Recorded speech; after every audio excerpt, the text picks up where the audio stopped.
When you change the way you look at things, the things you look at change. That's by Dr. Wayne Dyer, very famous quote. When I changed the way I looked at things, the things I looked at changed. For 20 years, I said I was going to write my book called The Grass is Greenest Where I Am. I really did a lot of the inner. Every time my friends would go through difficult times or they would be upset about something, I would always bring them back to the present moment by telling them, the grass is greenest where you are. The grass is greenest where you are. And it would always bring a big smile to their face because it would bring them back to their gratitude and to right now. And they would realize how blessed they are. They didn't need to compare themselves to anybody else or be like anybody else. They had everything already within themselves. However, fear of my own greatness kept me really frozen in my life and kept me hidden away, kept me feeling small, insignificant, not ready to share myself with the world. I even had a story that I connected to that played over and over in my head that kept me thinking that way. I'll share this story with you. When I was 11 years old, I used to love to watch cartoons on Saturday morning. How many of you loved Saturday morning cartoons, right? I used to sit there in front of the TV and be just amazed watching Scooby-Doo and watching Tom and Jerry and all these beautiful shows. But one day as I'm sitting there watching, I see a boy on the TV waiting for the school bus on his first day of school. And the boy is so excited. It's his first day of school. He gets to go on the big yellow school bus, and he cannot wait to start this day. And he's sitting there on the corner waiting for the school bus. And all of a sudden, from a distance, he sees the school bus starting to come towards him. And as the school bus gets closer and closer to him, it gets bigger and bigger. And this fear comes over the boy. And he starts shrinking, and the bus gets closer and he shrinks, and the bus gets closer and he shrinks even more. By the time the bus is right in front of him and the big doors of the bus open, he has shrunk to be a little teeny tiny dot. And he looks up at the bus, he looks up at the big steps, and he realizes he's too small to get up on those stairs. At that moment, he makes a decision that he is small, he's unworthy, he's insignificant. And that was me. That's how I felt. That's how much fear controlled every part of my life. And I played that story throughout my life all the time, over and over again. Imagine the effect that that story had on me. So what I did is I played really safe in life. I took small jobs, small safe jobs. I didn't use my voice, and I did not believe in myself. I had to go and do the inner work. I had to get to a place of self-love, a place of self-connection, and I had to believe, most of all, believe in me. I decided that I had to shift, to change, and to recreate myself and my life and my thinking. First of all, I had to forgive myself for the choices I made in my past, forgive myself for the actions that I took in my past. And I also had to forgive other people that have hurt me in my life. I had to let that go and not hold on to it, because holding on to that past, holding on to that pain was only hurting me. You've heard the saying, you want them to you drink the poison and you expect them to die, right? So I was drinking the poison. It was hurting me, holding on to all these things. And that's why forgiveness to me is top of the list. We have to learn to not hold on to things because they're not serving us. Not forgiving does not let us live in an empowering life, an empowering place. And I was committed now to live an empowered life and not to be in a place where I felt a victim of my past. I had to learn to love and accept myself. That was a big one for me because I had no connection to myself because of my past, because of my traumas. Like, we've all had traumas. I used to look in the mirror and I saw a pretty girl, but I didn't know her. I had no connection to her. So I had to learn to find that connection back to myself, to actually like to myself, to be with myself. That's why my book is called The Grass is Greenest Where I Am, because I always was running away from myself. I always thought the grass was greenest somewhere else, but not where I was. And so I had to find that connection, that love, so I could actually love where I am and stop resisting it, because I couldn't create anything if I was running away from myself all the time. I had to change the way I looked at things and discover 3 very important things that my book talks about: no comparison, no competition, and no scarcity. So no comparison is because comparison to me is the biggest thief of self-love. When we compare ourselves to other people, we think other people have it better than us. We look at other people's cars, other people's houses, other people's lives, and we're not present to our own lives, to our own gifts. And comparison doesn't, again, let you live in a place of empowerment, of love and light, right? And I'm all about that. I'm all about living in a place of empowerment.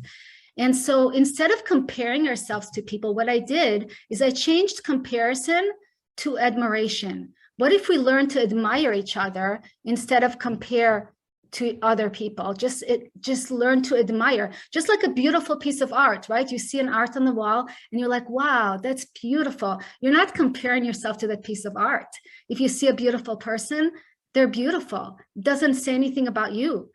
That's their beauty, and you are your beauty. Everybody's beautiful. So being able to give that up, the comparison, gave me a lot of freedom in my life and let me really feel good about where I was right now. Competition. I always say, you already were the fastest sperm, right? You made it here. So now it's time to chill. You don't have to compete with anybody else. Instead of competing, find connections, find beautiful people, beautiful connections that you can collaborate with on this journey. Because competition is not going to serve you. It's going to leave you empty. It's going to leave you tired. You should just compete with yourself to be a better version of yourself than you were before. That's the only person you should compete with. You should learn from others. You should get inspired by others. There's so many amazing people in this room. You know, we all get inspired by each other, but we don't have to compete with each other. We can lift each other. We can love each other. We can connect with each other. And then giving up the scarcity conversation, because I grew up more in scarcity. I only had like one outfit till a certain age. I used to wear like the same outfit to school all the time. And my mom would be like, the rich people are here and we are here and they're bad, you know, and it was this whole thing, right? And I had to give up that scarcity because I wanted to have an abundant life, an abundant mindset. And look at plants, you guys. Is there any scarcity in nature? No, right? There's no scarcity in nature. Is there any scarcity of air? No, there's no scarcity of air. Is there any scarcity of beauty? No, there's no scarcity of beauty. Is there any scarcity of animals? No, there is no scarcity besides the scarcity that we decide to connect to. There's plenty for all of us. The life is abundant. The world is abundant. We just have to be open to give, open to receive. And then we can have everything that we want when we just release that scarcity mindset. And most important thing, I had to get myself out of my own way. How many of you are in your own way, right? So often we're in our own way. We make life about ourselves. You guys, it's not about us. This life is not about us, just like we were talking about before, and I heard people say, it's about others. It's about serving others, contributing to others, making a difference to others, leaving this world a better place than we found it. That's what it's about. Leaving that impact, leaving it better for the children, leaving your mark on the world, leaving your light here, bringing your light every day to the world. So here are some action steps that I want to share with you that can help you live a more empowering life and really create everything that you want. And that's what I'm committed to. Number one is be courageous, right? How important is it to be courageous? We all feel fear. Fear is a part of life. It's about feeling the fear and doing it anyways. And a lot of fear is not real, right? Real fear is, God forbid, somebody comes, puts a gun to your head. That's real fear. But a lot of the fears are just the stories we tell ourselves. and they keep us frozen in our lives. They keep us hostage and not moving forward towards our goals and dreams. So we have to be courageous no matter what and believe in ourselves. And part of it is surrounding yourself. That's why it's so important. Surround yourself with incredible people that really love you and believe in you, and eliminate all the ones that don't, and all the things that don't serve you. Elimination is an amazing tool that I've used in my life to be able to create everything that I have today. And I have an incredible life. And I know it's because I created it. Find a great coach or mentor, right? Somebody that can help you on this journey, somebody who's done it before, somebody who's successful at something that you want to be successful at. So somebody like me, maybe, or anybody else there's hundreds of mentors, hundreds of people that can help you on your journey. So find somebody that resonates with you, somebody that you know can help you with the tools. Nobody can do this journey successfully on their own. Okay, none of us got here on our own, right? We had parents, we had teachers, we got here. That's why we got to where we are today. So we have to continue mentoring ourselves by choosing people to help mentor us, because we need reminders, right? Even the summit, we need people to remind us who we are. We have to keep pouring into ourselves. And that's so important. There's nothing more important than pouring into yourself. Here's another thing that helped me in my life and really shifted and changed so many things for me. The messengers. I write that in my book. Messengers are people that come into your life and share a message with you, whatever it is, a message to help guide you in your life. Usually they're positive people that you want to listen to. Of course, not your parents. I'm just kidding. But positive people that you want to listen to, they have good energy. They've already walked the walk, right? We don't have to reinvent the wheel. So many people have shared so many things with me in life. And I contribute the reason that I am where I am today is because I listen to them. I listen to those amazing people that have done it before me and showed me the way. And that makes a huge difference. So just make sure you're guided. Your whole journey here in this lifetime is guided. But the question is, are you listening? Again, going back to mindful choices, nothing more important than mindful choices. You make your bed and you sleep in it. You're responsible for everything you have in your life today.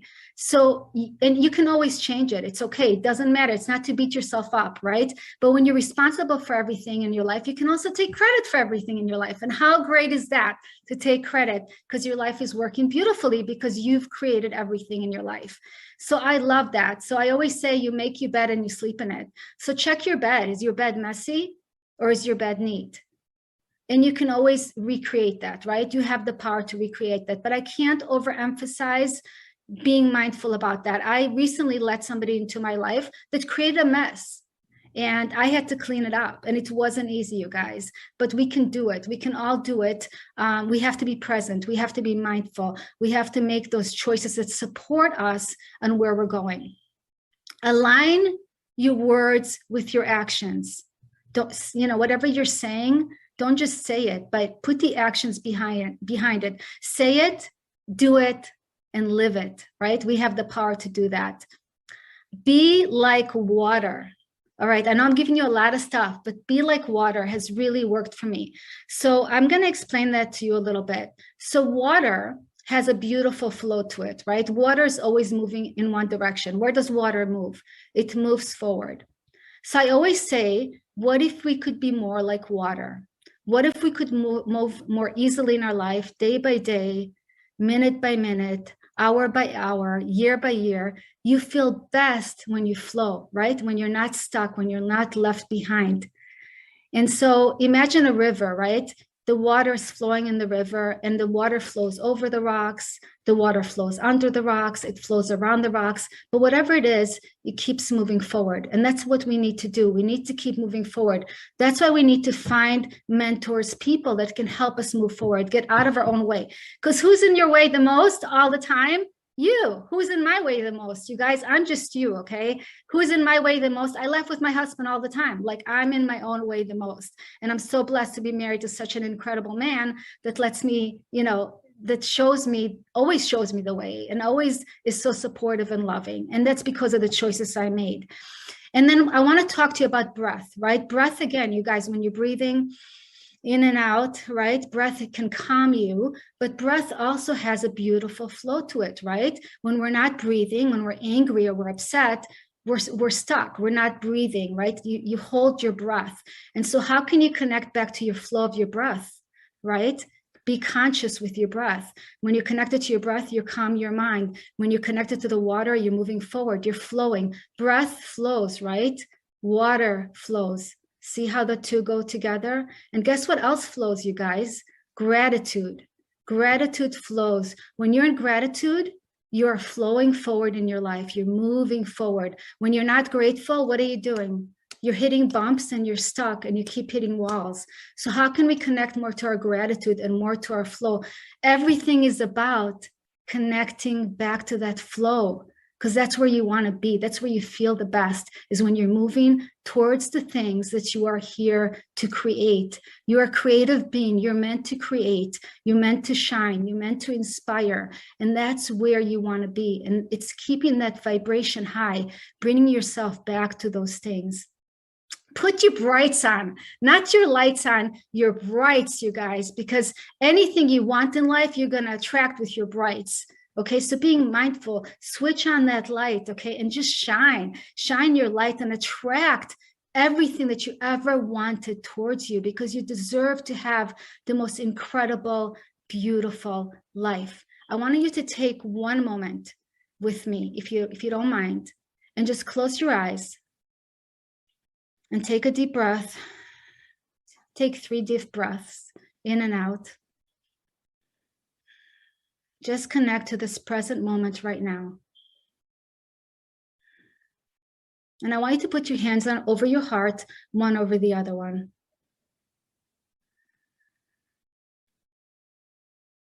Connect to that heart, that beautiful heart that beats only for you all the time.